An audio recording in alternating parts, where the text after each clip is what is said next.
Bago tayo magpatuloy sa ating talakayan, hingi muna tayo ng update kay ASEC Irene Dumlao ng DSWD. ASEC, ano na po ang pinakahuling update ng DSWD sa distribusyon ng relief assistance para sa mga pamilyang naapektuhan ng ashfall at patuloy na aktibidad ng Bulkang Mayon? Well, Director Cheryl, sa patuloy nga na unrest nitong si Mayon Volcano, ang Department of Social Welfare and Development ay patuloy po na nagpapahatid ng tulong sa mga local government units bilang augmentation support sa kanila pong mga resources para agad po na matugunan ang pangangailangan ng mga kababayan natin na apektuhan. Yan ay, of course, alinsunod sa kautusan ni Pangulong Marcos Jr. na tiyakin na mabilis, sapat ang tulong na naipapabot natin sa ating pong mga kababayan. Sa katunayan nga po, mahigit 118,000 family food packs na ang naibahagi ng DSWD, kasama ng mahigit 1,400 na mga ready-to-eat food boxes. Gayun din po ang mahigit 8,600 na mga non-food items na binubuo ng mga hygiene kits, kitchen kits, gayun din yung mga sleeping kits at mga modular tents.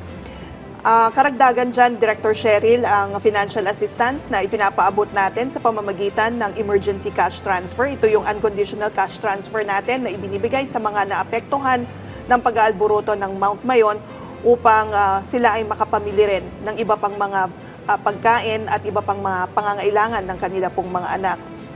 Nasa mahigit 1,100 na po ang nakatanggap nitong financial assistance under our ECT intervention.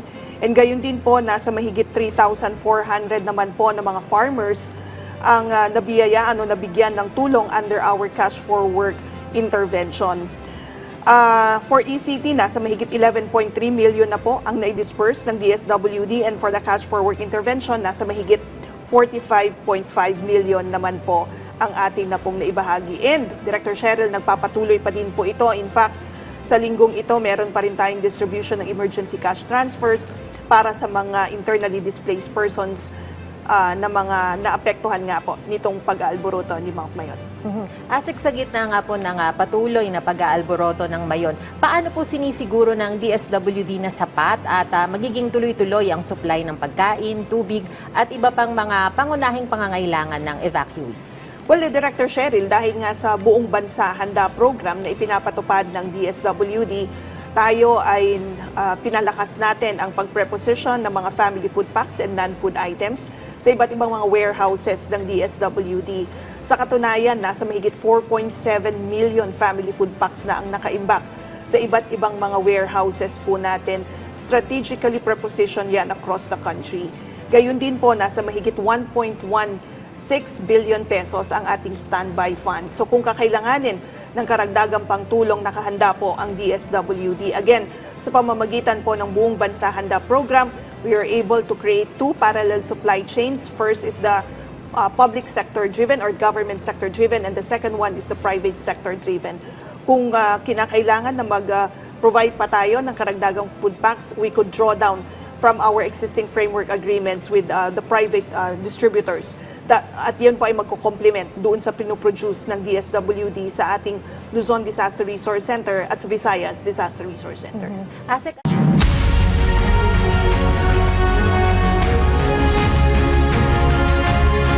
para masuportahan ang mga residenteng naapektuhan ng pag-aalboroto ng Bulkang Mayon? Well, dalawang pamamaraan na Director Cheryl sa mga nais po na magbahagi ng kanilang oras at gugulin ang kanila pong extra time sa pag-re-repack ng mga family food packs. Maari po silang magtungo sa Luzon Disaster Resource Center at sa Visayas Disaster Resource Center. Yung LDRC, matatagpuan yan sa Pasay City. Yung VDRC, matatagpuan naman po sa Mandaue City. So kung kayo po ay nagnanais na tumulong sa DSWD para mapabilis pa yung pag-preposition natin ng mga family food packs, maaari po kayong magpunta o magtungo dyan sa aming pong mga production hubs.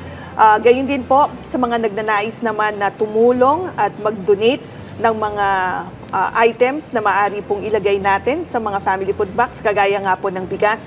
maaari po kayong magpadala ng inyong tulong sa pamamagitan po ng Kaagapay Donations Portal. Tignan nyo lamang po, bisitahin ang website ng DSWD para po ma-access yung link ng ating pong Kaagapay Donations Portal. Maaari rin naman po kayong makipag-ugnayan sa Office of the Civil Defense para po sa koordinasyon hinggil sa mga nais nyo pong ipaabot na tulong. ASEC, sa ibang usapin naman po, aprobado na sa House of Representatives ang Expanded 4-Piece Bill. Sa simpleng paliwanag po, paano nito mapapalawak at mapapalakas pa ang kasalukuyang implementasyon ng 4-Piece program? Well, unang-una, Director Cheryl, tayo ay natutuwa at umusad ang usapin hinggil sa pag-amyenda nga ng 4-Piece Law. Sapagkat dito, merong mga panukala na dagdagan yung conditional cash grants na tinatanggap ng ating mga 4-piece beneficiaries, halimbawa doon sa health condition grant na dinagdagan, no, yung panukala ay dinagdagan yung halaga na ibibigay sa ating pong mga 4-piece beneficiaries na minomonitor natin for their compliance to the health conditions. Gayun din po, in-institutionalize sa panukala na iyan yung first 1,000 days. Alam naman natin, Director Cheryl, itong pagkabansot, yung stunting, isa yan sa mga issue pa rin sa pangkalusugan o sa kalusugan ng ating mga bata. Kaya napakahalaga yung investments na ibibigay natin sa early life nutrition.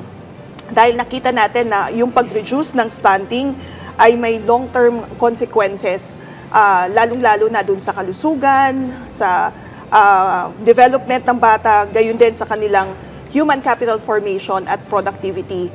Sa kasalukuyan kasi, Director Cheryl, itong first 1,000-day cash grants na binibigay natin, yan ay dahil sa meron tayong internal guidelines o memorandum circular na sinusunod.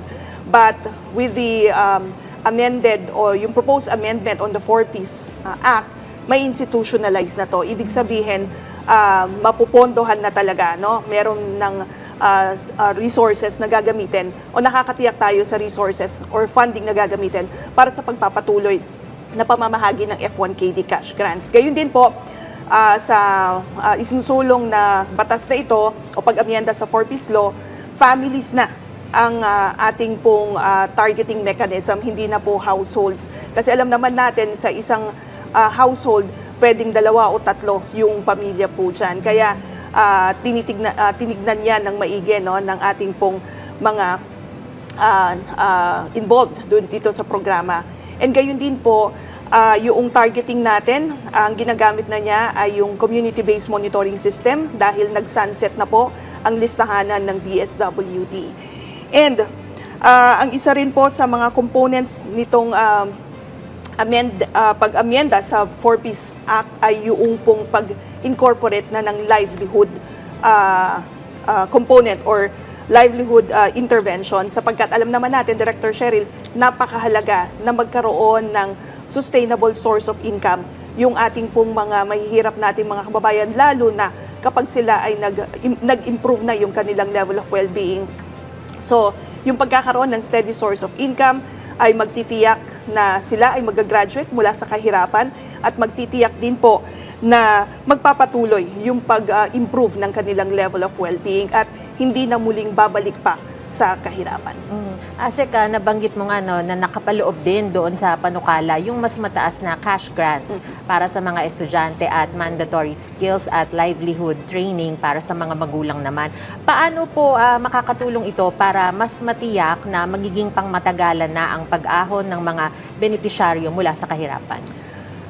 Well, Director Cheryl, itong ginagawa ng ating mga case managers, yung ating mga social workers, yung mga tinatawag natin mga municipal links at mga city links na nag-a-administer sila taon-taon itong social welfare development indicators upang ma-measure nga yung improvement in the level of well-being ng ating pong mga 4-piece beneficiaries. Ang isa sa mga mekanismo na magtitiyak na nababantayan ang progress o yung pag-improve ng kabuhayan ng ating pong mga 4-piece beneficiaries. Gumagamit tayo nitong social welfare and development indicators na mini-measure yung social adequacy and economic sufficiency ng ating pong mga 4-piece beneficiaries. Kaya dahil sa case management na ginagawa po ng ating mga case workers, nakikita ko ano pa yung karagdagang mga interventions na maaari nating ipahatid sa ating pong mga mahirap nating mga kababayan that would address yung mga gaps o yung mga challenges na kinakaharap po nila that hampers, no, o that hamper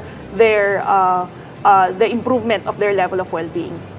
Alright, maraming salamat ASEC Irene sa mga updates na ibinahagi mo sa amin mula sa DSWD.